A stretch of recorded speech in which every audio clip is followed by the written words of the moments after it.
గడిచినటువంటి ఆదివారం నుంచి ఈ ఆదివారం దాదాపు ఈ రోజుకి 8 రోజులు. ఇప్పటికీ విజయవాడలో దాదాపు 12 నుంచి 13 డివిజన్లు.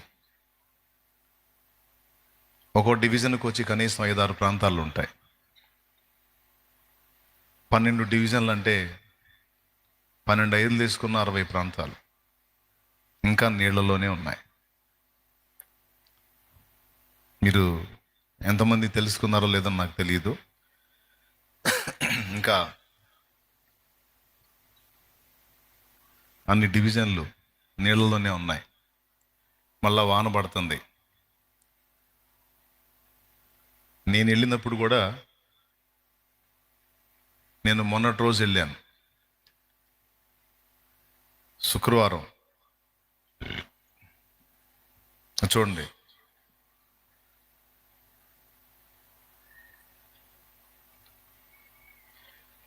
వాళ్ళ హౌస్ చూడండి, వాళ్ళ ఇల్లు చూడండి. కోట్ల రూపాయల ఖరీదు చేసే ఇళ్ళు అవన్నీ. అంటే వాళ్ళు ఎవరో బేదలు కాదు, సంపన్నులే. కానీ ఈరోజు వాళ్ళ పరిస్థితి చూడు ఎట్టుందో. అయ్యా, మా ఇంట్లో 2 కుటుంబాలు ఉన్నాయ్యా అని అడిగి తీసుకుంటున్నారు పాపం. కొంతమంది అయితే మౌనంగా చూస్తూ ఉన్నారు. అంటే ఆత్మాభిమానం. అడిగితే, కావాలని అడిగితే అప్పుడు చేయి జాపుతున్నారు. మన తమ్ముళ్ళు వెళ్ళి ఫస్ట్ రోజు పంచేటప్పుడు భార్యాభర్త ఇద్దరు బాగా ధనవంతులు, వాళ్ళ ఒంటి నిండా బంగారం ఉంది. ఆ మోకాళ్ళు నీళ్ళు నడుచుకుంటూ ఎదురు వస్తాం. ఆహారం కావాలని అడిగితే ఇస్తారయ్యా, ఇస్తారా అన్నారట.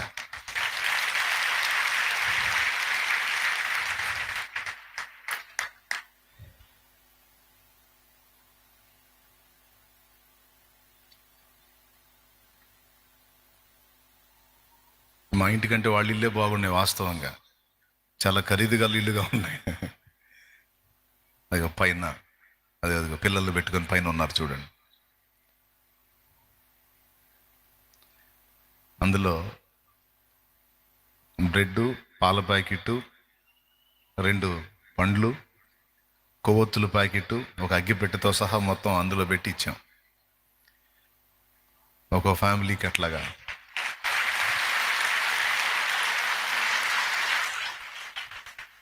అన్నం పొట్లాలు వాళ్ళు ఇష్టపడట్లా తీసుకోవటానికి, ఎందుకంటే ఖరాబ్ అయిపోతుంది ఫుడ్. బ్రెడ్ అయితే 2 రోజులు వస్తుంది. పాల ప్యాకెట్ ఉంటుంది కాబట్టి చక్కగా పాలు కాగబెట్టుకొని ఆ బ్రెడ్ నంచుకొని తింటారు. తప్పదు ఇక మరి 2 రోజులు.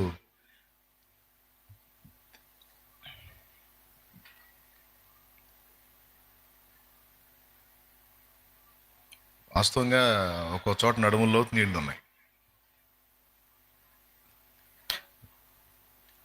అది ఇంకా పోయే కొద్దీ కనపడుతూ ఉంటే కొన్ని చోట్ల కాస్త మోకాళ్ళు లోతుంటే, కొన్ని చోట్ల నడుములు లోతున్నాయి. ఒక ఏరియాలోకి వెళ్ళాం, ట్రాన్స్ఫార్మర్ చాలా కిందకు ఉంది. అక్కడ మేము వెళ్ళిన రోజే వాళ్ళు కరెంట్ ఇచ్చారు. ఏమాత్రం అంత జాయింట్ ఉన్నా సరే మేము లెగుస్తాం. దేవుడి దయవల్ల అలాంటి కీడేం కలగకుండా దేవుడు క్షేమంగా ఆ ప్రాంతాలన్నీ తిప్పి వాళ్ళకి చేయదగ్గ మేలు చేయడానికి సహాయం చేశారు. ఇంకొక విషయం ఏంటంటే, ఇప్పుడు విజయవాడలో ఇంకా సమస్య పోలా.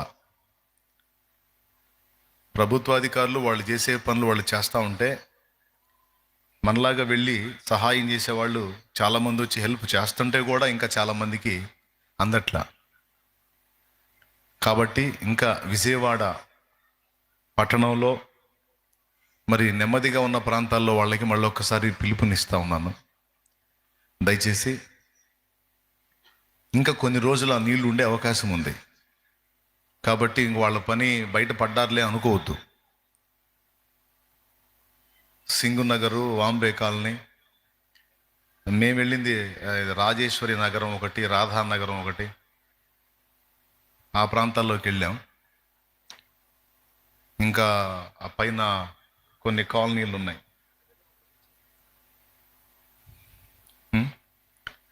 కాబట్టి ఇంకా చాలా ప్రాంతాల్లో నీళ్లలోనే ప్రజలు ఉన్నారు కనుక మీరు చేయదగ్గ సాయం వాళ్ళకి చేయండి. కొంతమంది అన్న ఆహారం కూడా వద్దన్న, ఒక కొవ్వొత్తి ఇవ్వండి అన్నాను అంటున్నారు. దీపం లేక కొవ్వొత్తి ఇవ్వండి అన్న, కొవ్వొత్తి ఇవ్వండి అని అడుగుతున్నారు. కొంతమంది బట్టలన్నీ తడిసిపోయినాయి అన్న, పొడి బట్టలు లేవు, దుప్పటి ఇవ్వండి అన్న అని అడుగుతున్నారు. నిన్న మళ్ళా కొన్ని దుప్పట్లు వేసి బండికి మళ్ళీ నిన్న పంపించాను. గత 4-5 రోజులుగా 4-5 విడతలుగా మనం చేయదగ్గ సాయం చేస్తానే ఉన్నాం.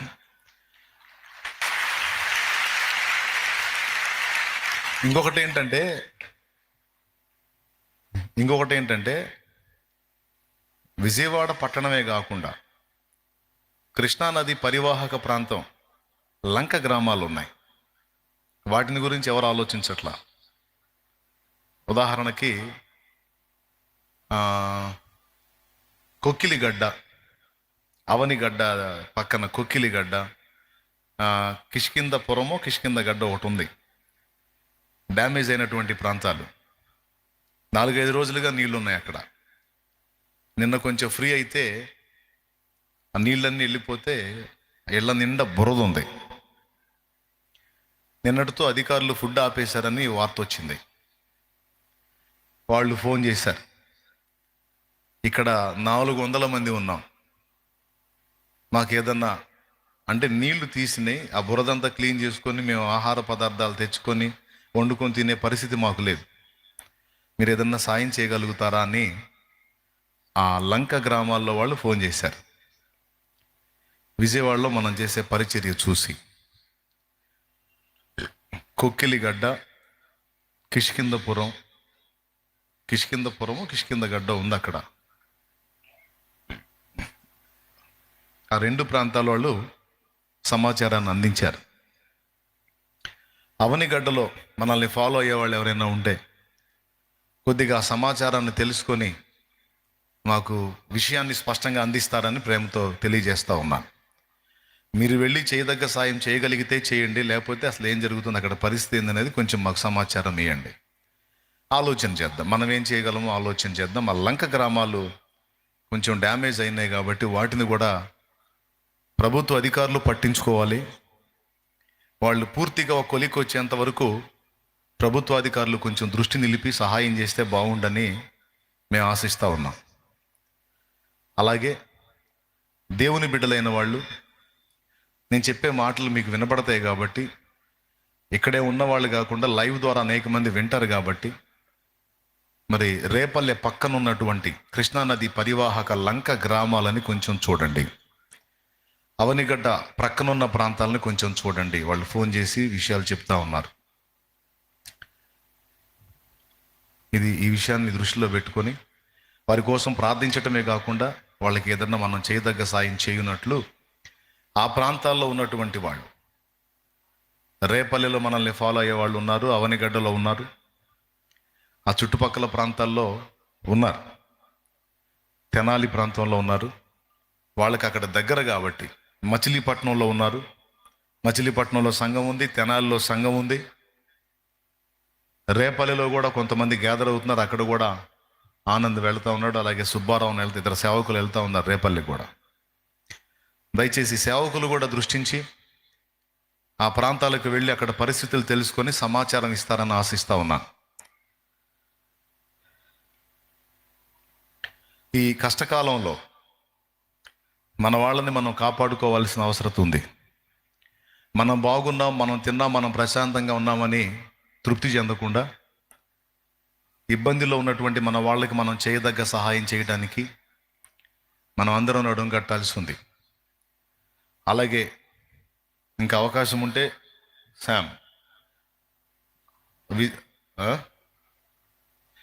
విజయవాడ పరిస్థితిని మళ్ళీ ఒక్కసారి తెలుసుకొని ఎలా ఉందో పరిస్థితి కొంచెం నాకు స్పష్టంగా ఆ సమాచారం అందిస్తే నెక్స్ట్ ఏం స్టెప్ తీసుకోవాలో ఆలోచన చేద్దాం. కనుక్కో, బ్రదర్ ఉన్నాడుగా.